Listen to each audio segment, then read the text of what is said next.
Chapter 3. Faith. Visualization of and belief in attainment of desire. The second step toward riches. Faith is the head chemist of the mind. When faith is blended with the vibration of thought, the subconscious mind instantly picks up the vibration, translates it into its spiritual equivalent, and transmits it to infinite intelligence, as in the case of prayer. The emotions of faith, love, and sex are the most powerful of all the major positive emotions. When the three are blended, they have the effect of coloring the vibration of thought in such a way that it instantly reaches the subconscious mind, where it is changed into its spiritual equivalent, the only form that induces a response from infinite intelligence. Love and faith are psychic, related to the spiritual side of man. Sex is purely biological and related only to the physical. The mixing or blending of these three emotions has the effect of opening a direct line of communication between the finite, thinking mind of man and infinite intelligence. How to develop faith. There comes now a statement which will give a better understanding of the importance the principle of autosuggestion assumes in the transmutation of desire into its physical or monetary equivalent, namely, faith is a state of mind which may be induced or created by affirmation or repeated instructions to the subconscious mind through the principle of autosuggestion. As an illustration, consider the purpose for which you are presumably reading this book. The object is, naturally, to acquire the ability to transmute the intangible thought of impulse of desire into its physical counterpart, money. By following the instructions laid down in the chapters on autosuggestion and the subconscious mind, as summarized in the chapter on autosuggestion, you may convince the subconscious mind that you believe you will receive that for which you ask, and it will act upon that belief, which your subconscious mind passes back to you in the form of faith, followed by definite plans for procuring that which you desire. The method by which one develops faith, where it does not already exist, is extremely difficult to describe, almost as difficult, in fact, as it would be to describe the color of red to a blind man who has never seen color, and has nothing with which to compare what you describe to him. Faith is a state of mind which you may develop at will after you have mastered the 13 principles, because it is a state of mind which develops voluntarily through the application and use of these principles. Repetition of affirmation of orders to your subconscious mind is the only known method of voluntary development of the emotion of faith. Perhaps the meaning may be made clearer through the following explanation as to the way men sometimes become criminals. Stated in the words of a famous criminologist, when men first come into contact with crime, they abhor it. If they remain in contact with crime for a time, they become accustomed to it and endure it. If they remain in contact with it long enough, they finally embrace it and become influenced by it.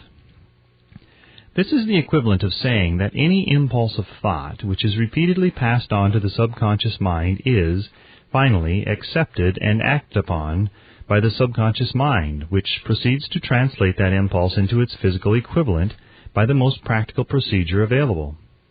In connection with this, consider again the statement, all thoughts which have been emotionalized, given feeling, and mixed with faith begin immediately to translate themselves into their physical equivalent or counterpart. The emotions, or the feeling portion of thoughts, are the factors which give thoughts vitality, life, and action. The emotions of faith, love, and sex, when mixed with any thought impulse, give it greater action than any of these emotions can do singly. Not only thought impulses which have been mixed with faith, but those which have been mixed with any of the positive emotions or any of the negative emotions may reach and influence the subconscious mind. From this statement you will understand that the subconscious mind will translate into its physical equivalent a thought impulse of a negative or destructive nature just as readily as it will act upon the thought impulses of a positive or constructive nature. This accounts for the strange phenomenon which so many millions of people experience, referred to as misfortune, or bad luck. There are millions of people who believe themselves doomed to poverty and failure because of some strange force over which they believe they have no control. They are the creators of their own misfortunes because of this negative belief, which is picked up by the subconscious mind and translated into its physical equivalent.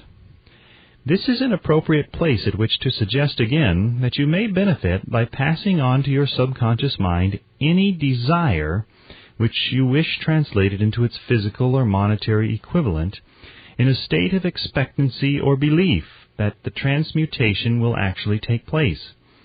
Your belief, or faith, is the element which determines the action of your subconscious mind. There is nothing to hinder you from deceiving your subconscious mind when giving it instructions through autosuggestion, as I deceived my son's subconscious mind. To make this deceit more realistic, conduct yourself just as you would if you were already in possession of the material thing which you are demanding, when you call upon your subconscious mind.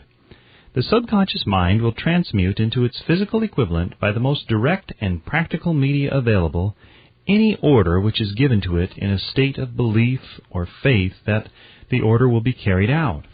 Surely, enough has been stated to give a starting point from which one may, through experiment and practice, acquire the ability to mix faith with any order given to the subconscious mind. Perfection will come through practice. It cannot come by merely reading instructions. If it be true that one may become a criminal by association with crime, and this is a known fact, it is equally true that one may develop faith by voluntarily suggesting to the subconscious mind that one has faith. The mind comes, finally, to take on the nature of the influences which dominate it. Understand this truth, and you will know why it is essential for you to encourage the positive emotions as dominating forces of your mind, and discourage and eliminate negative emotions.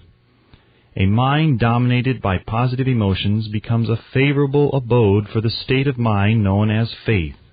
A mind so dominated may, at will, give the subconscious mind instructions which it will accept and act upon immediately. Faith is a state of mind which may be induced by autosuggestion.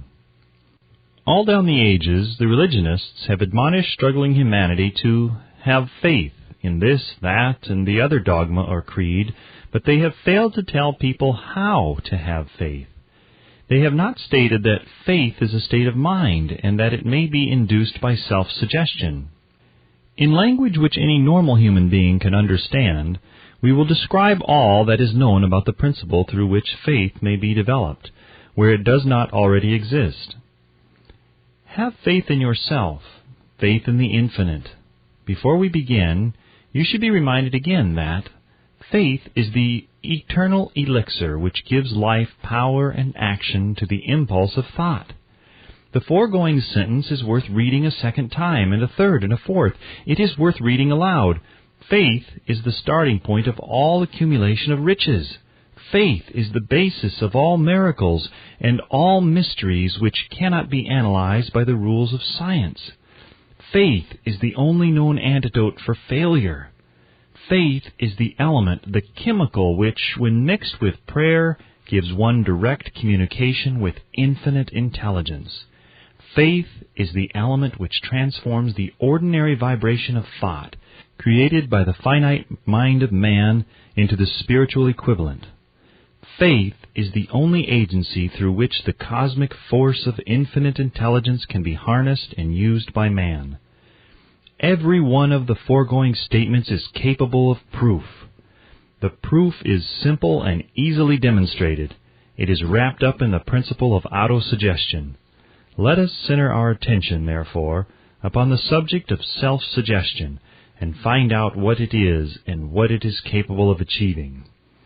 It is a well-known fact that one comes finally to believe whatever one repeats to oneself, whether the statement be true or false. If a man repeats a lie over and over, he will eventually accept the lie as truth. Moreover, he will believe it to be the truth.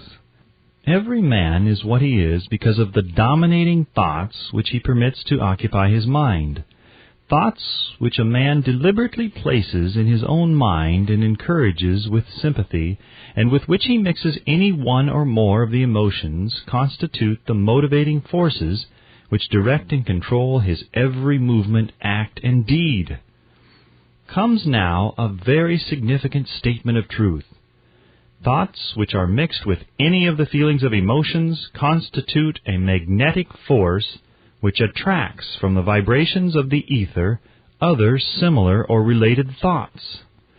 A thought thus magnetized with emotion may be compared to a seed which, when planted in fertile soil, germinates, grows, and multiplies itself over and over again until that which was originally one small seed becomes countless millions of seeds of the same brand.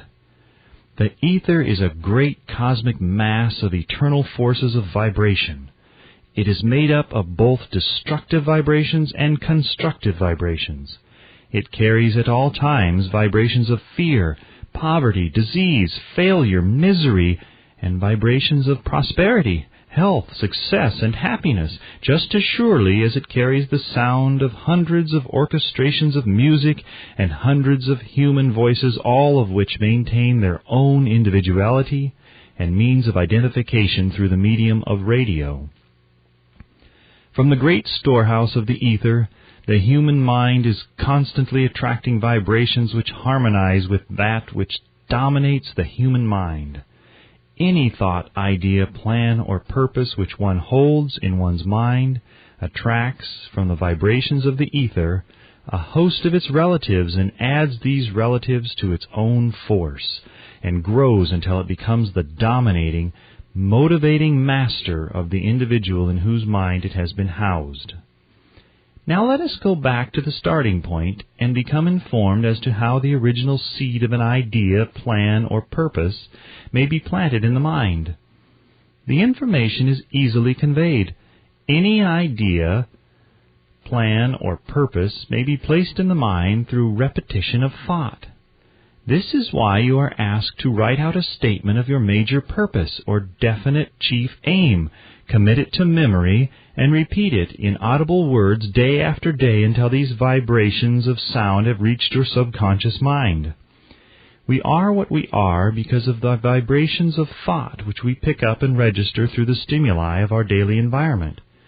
Resolve to throw off the influences of any unfortunate environment and to build your own life to order.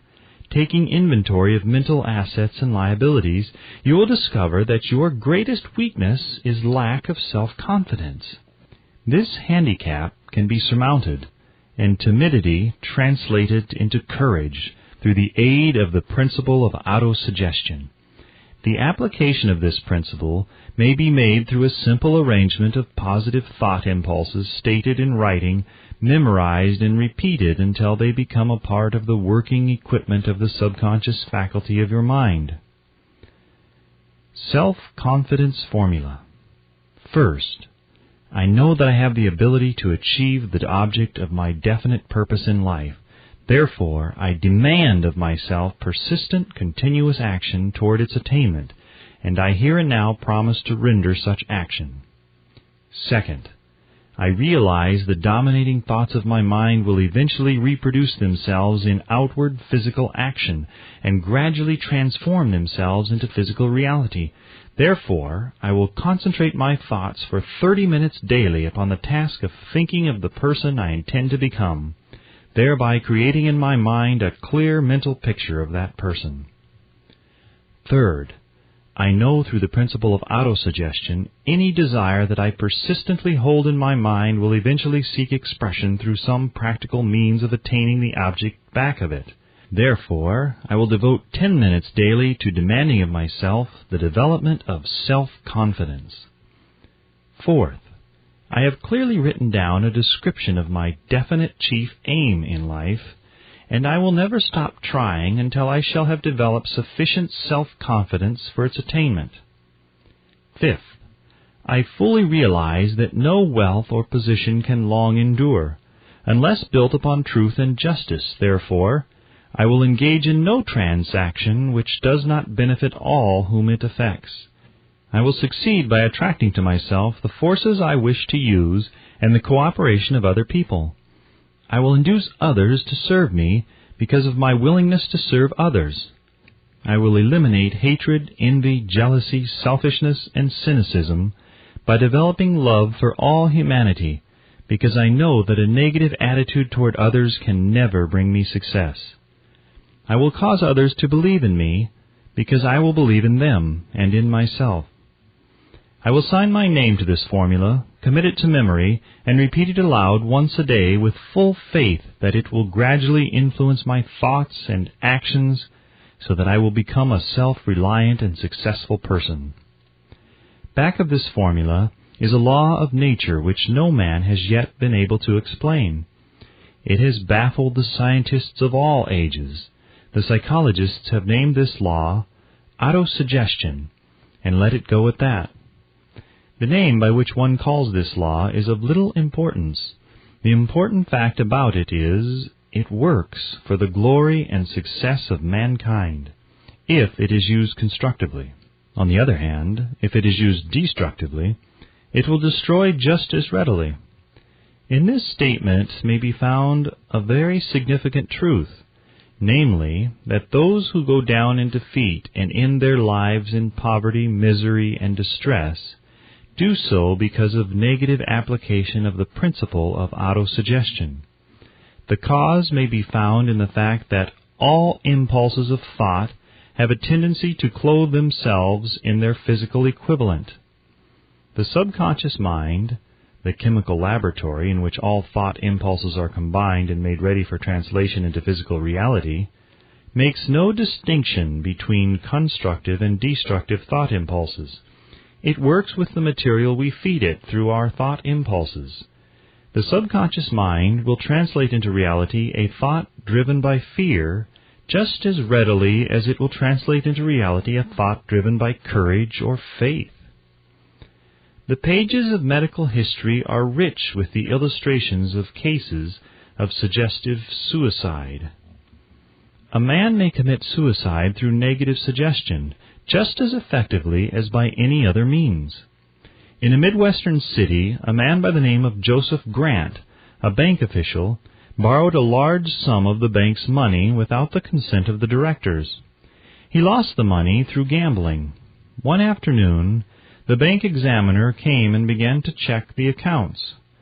Grant left the bank, took a room in a local hotel, and when they found him, 3 days later, he was lying in bed, wailing and moaning, repeating over and over these words, "My God, this will kill me. I cannot stand the disgrace." In a short time, he was dead. The doctors pronounced the case of one of mental suicide. Just as electricity will turn the wheels of industry and render useful service if used constructively, or snuff out life if wrongly used, so will the law of autosuggestion lead you to peace and prosperity, or down into the valley of misery, failure, and death, according to your own degree of understanding and application of it. If you fill your mind with fear, doubt, and unbelief in your ability to connect with and use the forces of infinite intelligence, the law of autosuggestion will take this spirit of unbelief and use it as a pattern by which your subconscious mind will translate it into its physical equivalent. This statement is as true as the statement that 2 and 2 are 4.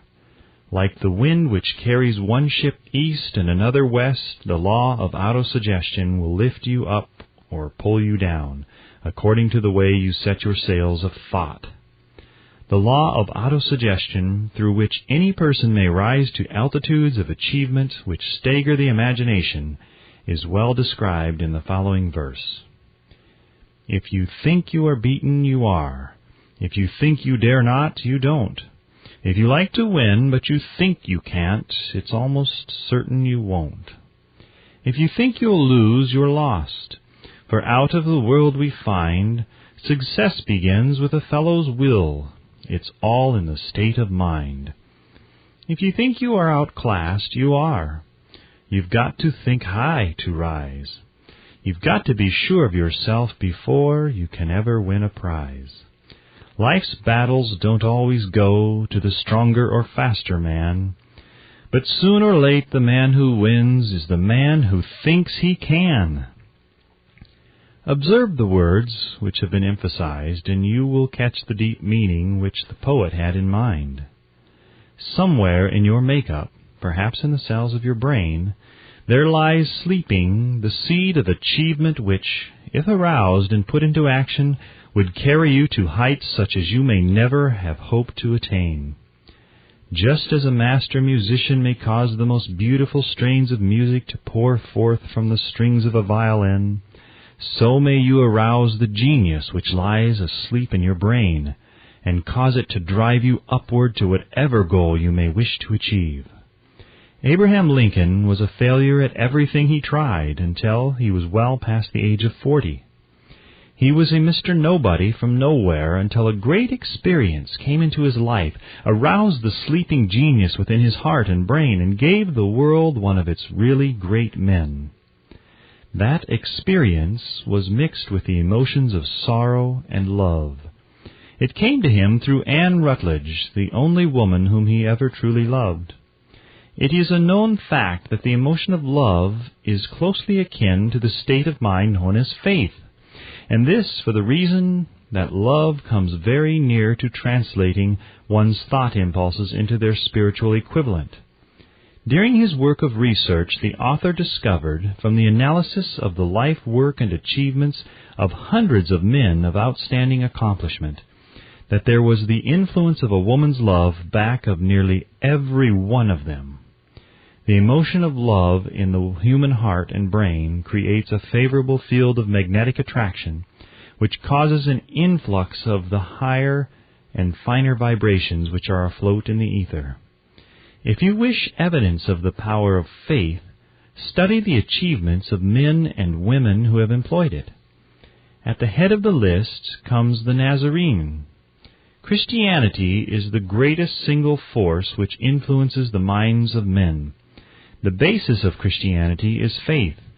No matter how many people have perverted or misinterpreted the meaning of this great force, and no matter how many dogmas and creeds have been created in its name which do not reflect its tenets, the sum and substance of the teachings and the achievements of Christ, which may have been interpreted as miracles, were nothing more or less than faith. If there are any such phenomena as miracles, they are produced only through the state of mind known as faith. Some teachers of religion and many who call themselves Christians neither understand nor practice faith. Let us consider the power of faith as it is now being demonstrated by a man who is well known to all civilization, Mahatma Gandhi of India. In this man, the world has one of the most astounding examples known to civilization of the possibilities of faith. Gandhi wields more potential power than any man living at this time, and this, despite the fact that he has none of the orthodox tools of power, such as money, battleships, soldiers, and materials of warfare. Gandhi has no money, he has no home, he does not own a suit of clothes, but he does have power.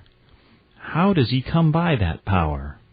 He created it out of his understanding of the principle of faith, and through his ability to transplant that faith into the minds of 200 million people. Gandhi has accomplished through the influence of faith that which the strongest military power on earth could not, and never will accomplish through soldiers and military equipment. He has accomplished the astounding feat of influencing 200 million minds to coalesce and move in unison as a single mind. What other force on earth except faith could do as much? There will come a day when employees as well as employers will discover the possibilities of faith. That day is dawning. The whole world has had ample opportunity during the recent business depression to witness what the lack of faith will do to business. Surely civilization has produced a sufficient number of intelligent human beings to make use of this great lesson which the depression has taught the world. During this depression, the world had evidence in abundance that widespread fear will paralyze the wheels of industry and business. Out of this experience will arise leaders in business and industry who will profit by the example which Gandhi has set for the world, and they will apply to business the same tactics which he has used in the building of the greatest following known in the history of the world. These leaders will come from the rank and file of the unknown men who now labor in the steel plants, the coal mines, the automobile factories, and in the small towns and cities of America. Business is due for a reform. Make no mistake about this. The methods of the past, based upon economic combinations of force and fear, will be supplanted by the better principles of faith and cooperation. Men who labor will receive more than daily wages. They will receive dividends from the business, the same as those who supply the capital for business, but first they must give more to their employers and stop this bickering and bargaining by the force at the expense of the public. They must earn the right to dividends. Moreover, and this is the most important thing of all, they will be led by leaders who will understand and apply the principles employed by Mahatma Gandhi. Only in this way may leaders get from their followers the spirit of full cooperation which constitutes power in the highest and most enduring form. This stupendous machine age in which we live and from which we are just emerging has taken the soul out of men. Its leaders have driven men as though they were pieces of cold machinery. They were forced to do so by the employees who have bargained, at the expense of all concerned, to get and not to give.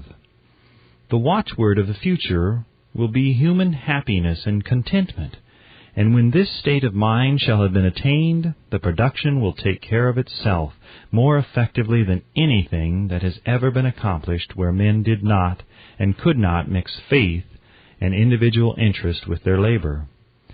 Because of the need for faith and cooperation in operating business and industry, it will be both interesting and profitable to analyze an event which provides an excellent understanding of the method by which industrialists and businessmen accumulate great fortunes by giving before they try to get.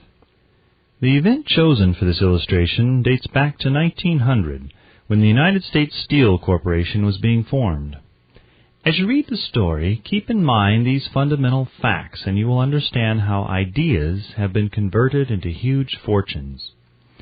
First, the huge United States Steel Corporation was born in the mind of Charles M. Schwab in the form of an idea he created through his imagination. Second, he mixed faith with his idea. Third, he formulated a plan for the transformation of his idea into physical and financial reality. Fourth, he put his plan into action with his famous speech at the University Club. Fifth, he applied and followed through on his plan with persistence and backed it with a firm decision until it had been fully carried out. Sixth, he prepared the way for success by a burning desire for success. If you are one of those who have often wondered how great fortunes are accumulated, this story of the creation of the United States Steel Corporation will be enlightening. If you have any doubt that men can think and grow rich, this story should dispel that doubt, because you can plainly see in the story of the United States Steel the application of a major portion of the 13 principles described in this book. This astounding description of the power of an idea was dramatically told by John Lowell in the New York World Telegram, with whose courtesy it is here reprinted. A pretty after-dinner speech for $1 billion. When, on the evening of December 12, 1900, some 80 of the nation's financial nobility gathered in the banquet hall of the University Club on Fifth Avenue to do honor to a young man from out of the West, not half a dozen of the guests realized they were to witness the most significant episode in American industrial history. J. Edward Simmons and Charles Stewart Smith, their hearts full of gratitude for the lavish hospitality bestowed upon them by Charles M. Schwab during a recent visit to Pittsburgh, had arranged the dinner to introduce the 38-year-old steelman to Eastern banking society. But they didn't expect him to stampede the convention. They warned him, in fact, that the bosoms within New York's stuffed shirts would not be responsive to oratory, and that, if he didn't want to bore the Stilhans and Harrimans and Vanderbilts, he had better limit himself to 15 or 20 minutes of polite vaporings and let it go at that. Even John Pierpont Morgan, sitting on the right hand of Schwab, as became his imperial dignity, intended to grace the banquet table with his presence only briefly. And so far as the press and public were concerned, the whole affair was of so little moment that no mention of it found its way into print the next day. So the two hosts and their distinguished guests ate their way through the usual 7 or 8 courses. There was little conversation, and what there was of it was restrained. Few of the bankers and brokers had met Schwab, whose career had flowered along the banks of the Monongahela, and none knew him well. But before the evening was over, they, and with them Money Master Morgan, were to be swept off their feet, and a $1 billion baby, the United States Steel Corporation, was to be conceived.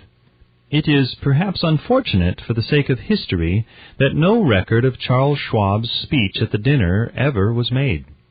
He repeated some parts of it at a later date during a similar meeting of Chicago bankers, and still later, when the government brought suit to dissolve the Steel Trust, he gave his own version from the witness stand of the remarks that stimulated Morgan into a frenzy of financial activity.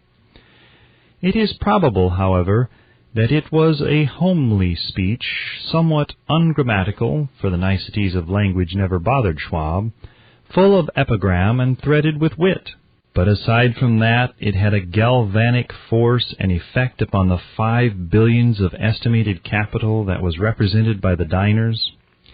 After it was over and the gathering was still under its spell, although Schwab had talked for 90 minutes, Morgan led the orator to a recessed window where, dangling their legs from the high, uncomfortable seat, they talked for an hour more. The magic of the Schwab personality had been turned on, full force, but what was more important and lasting was the full-fledged, clear-cut program he laid down for the aggrandizement of steel.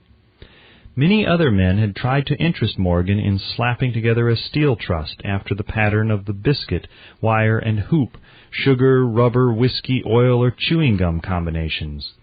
John W. Gates, the gambler, had urged it, but Morgan distrusted him. The Moore boys, Bill and Jim, Chicago stock jobbers who had glued together a match trust and a cracker corporation, had urged it and failed. Albert H. Gary, the sanctimonious country lawyer, wanted to foster it, but he wasn't big enough to be impressive. Until Schwab's eloquence took J.P. Morgan to the heights from which he could visualize the solid results of the most daring financial undertaking ever conceived, the project was regarded as a delirious dream of easy money crackpots. The financial magnetism that began a generation ago to attract thousands of small and sometimes inefficiently managed companies into large and competition-crushing combinations had become operative in the steel world through the devices of that jovial business pirate John W. Gates.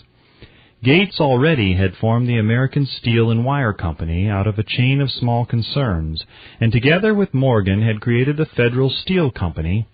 The National Tube and American Bridge Companies were 2 more Morgan concerns, and the Moore brothers had forsaken the match and cookie business to form the American Group, Tin Plate, Steel Hoop, Sheet Steel, and the National Steel Company. But by the side of Andrew Carnegie's gigantic vertical trust, a trust owned and operated by 53 partners, those other combinations were tiny. They might combine to their heart's content, but the whole lot of them couldn't make a dent in the Carnegie organization, and Morgan knew it. The eccentric old Scot knew it too. From the magnificent heights of Skibo Castle he had viewed, first with amusement and then with resentment, the attempts of Morgan's smaller companies to cut into his business. When the attempts became too bold, Carnegie's temper was translated into anger and retaliation. He decided to duplicate every mill owned by his rivals. Hitherto, he hadn't been interested in wire, pipes, hoops, or sheet. Instead, he was content to sell such companies the raw steel and let them work it into whatever shape they wanted. Now, with Schwab as his chief and able lieutenant, he planned to drive his enemies to the wall. So it was that in the speech of Charles M. Schwab, Morgan saw the answer to his problem of combination. A trust without Carnegie, giant of them all, would be no trust at all. A plum pudding, as one writer said, without the plums. Schwab's speech on the night of December 12, 1900, undoubtedly carried the inference, though not the pledge, that the vast Carnegie enterprise could be brought under the Morgan tent. He talked of the world future for steel, of reorganization for efficiency, of specialization, of the scrapping of unsuccessful mills and concentration of effort on the flourishing properties of the economies in the ore traffic, of economies in overhead and administrative departments, of capturing foreign markets. More than that, he told the buccaneers among them wherein lay the heirs of their customary piracy. Their purposes, he inferred, had been to create monopolies, raise prices, and pay themselves fat dividends out of privilege. Schwab condemned the system in his heartiest manner. The short-sightedness of such a policy, he told his hearers, lay in the fact that it restricted the market in an era when everything cried for expansion. By cheapening the cost of steel, he argued, an ever-expanding market would be created. More uses for steel would be devised, and a goodly portion of the world trade could be captured. Actually, though he did not know it, Schwab was an apostle of modern mass production. So the dinner at the University Club came to an end. Morgan went home to think about Schwab's rosy predictions. Schwab went back to Pittsburgh to run the steel business for wee Andra Carnegie, while Gary and the rest went back to their stock tickers to fiddle around in anticipation of the next move. It was not long coming. It took Morgan about 1 week to digest the feast of reason Schwab had placed before him. When he had assured himself that no financial indigestion was to result, he sent for Schwab and found that young man rather coy. Mr. Carnegie, Schwab indicated, might not like it if he found his trusted company president had been flirting with the Emperor of Wall Street, the street upon which Carnegie was resolved never to tread. Then it was suggested by John W. Gates, the go-between, that if Schwab happened to be in the Bellevue Hotel in Philadelphia, J.P. Morgan might also happen to be there. When Schwab arrived, however, Morgan was inconveniently ill at his New York home, and so, on the elder man's pressing invitation, Schwab went to New York and presented himself at the door of the financier's library. Now, certain economic historians have professed the belief that from the beginning to the end of the drama, the stage was set by Andrew Carnegie, that the dinner to Schwab, the famous speech, the Sunday night conference between Schwab and the money king, were events arranged by the canny Scot. The truth is exactly the opposite. When Schwab was called to consummate the deal, he didn't even know whether the little boss, as Andrew was called, would so much as listen to an offer to sell, particularly to a group of men whom Andrew regarded as being endowed with something less than holiness. But Schwab did take into the conference with him, in his own handwriting, 6 sheets of copper plate figures, representing to his mind the physical worth and the potential earning capacity of every steel company he regarded as an essential star in the new metal firmament. 4 men pondered over these figures all night. The chief, of course, was Morgan, steadfast in his belief in the divine right of money.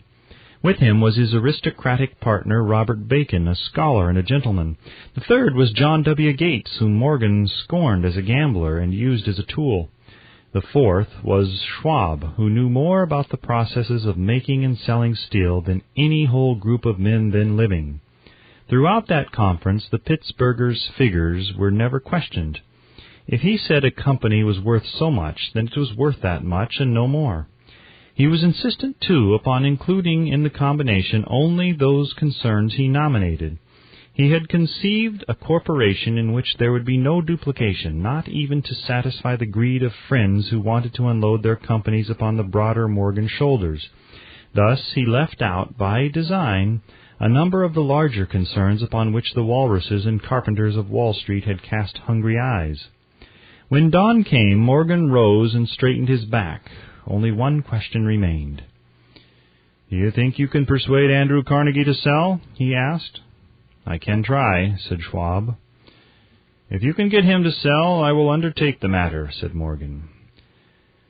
So far, so good, but would Carnegie sell? How much would he demand? Schwab thought about $320 million. What would he take payment in? Common or preferred stocks? Bonds? Cash? Nobody could raise $333 million in cash. There was a golf game in January on the frost-cracking heath of the St. Andrew's Links in Westchester, with Andrew bundled up in sweaters against the cold and Charlie talking volubly, as usual, to keep his spirits up. But no word of business was mentioned until the pair sat down in the cozy warmth of the Carnegie cottage hard by. Then, with the same persuasiveness that had hypnotized 80 millionaires at the University Club, Schwab poured out the glittering promises of retirement and comfort of untold millions to satisfy the old man's social caprices. Carnegie capitulated, wrote a figure on a slip of paper, handed it to Schwab, and said, "All right, that's what we'll sell for." The figure was approximately $400 million and was reached by taking the $320 million mentioned by Schwab as a basic figure and adding to it $80 million to represent the increased capital value over the previous 2 years. Later, on the deck of a transatlantic liner, the Scotsman said ruefully to Morgan, "I wish I had asked you for $100 million more."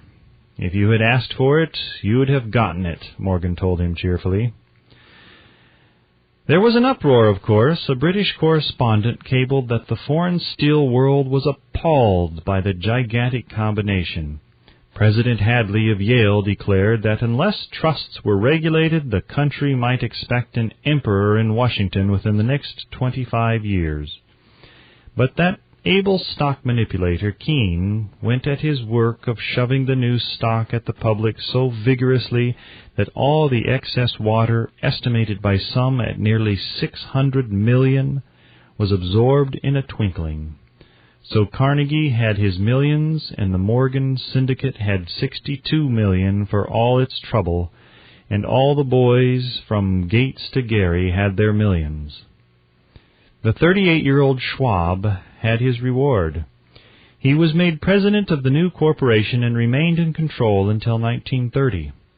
The dramatic story of big business which you have just finished was included in this book because it is a perfect illustration of the method by which desire can be transmuted into its physical equivalent. I imagine some readers will question the statement that a mere intangible desire can be converted into its physical equivalent. Doubtless, some will say, you cannot convert nothing into something. The answer is in the story of the United States Steel. That giant organization was created in the mind of one man. The plan by which the organization was provided with the steel mills that gave it financial stability was created in the mind of the same man. His faith, his desire, his imagination, his persistence were the real ingredients that went into United States Steel.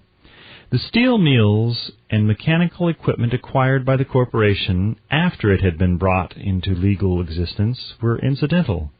But careful analysis will disclose the fact that the appraised value of the properties acquired by the corporation increased in value by an estimated $600 million by the mere transaction which consolidated them under one management. In other words, Charles M. Schwab's idea, plus the faith with which he conveyed it to the minds of J.P. Morgan and the others, was marketed for a profit of approximately $600 million, not an insignificant sum for a single idea. What happened to some of the men who took their share of the millions of dollars of profit made by this transaction is a matter with which we are not now concerned. The important feature of the astounding achievement is that it serves as unquestionable evidence of the soundness of the philosophy described in this book, because this philosophy was the warp and the woof of the entire transaction. Moreover, the practicability of the philosophy has been established by the fact that the United States Steel Corporation prospered and became one of the richest and most powerful corporations in America, employing thousands of people, developing new uses for steel, and opening new markets, thus proving that the $600 million in profit which the Schwab idea produced was earned. Riches begin in the form of thought. The amount is limited only by the person whose mind the thought is put into motion. Faith removes limitations. Remember this when you are ready to bargain with life for whatever it is that you ask as your price for having passed this way. Remember also that the man who created the United States Steel Corporation was practically unknown at the time. He was merely Andrew Carnegie's Man Friday, until he gave birth to his famous idea. After that, he quickly rose to a position of power, fame, and riches. There are no limitations to the mind except those we acknowledge. Both poverty and riches are the offspring of thought.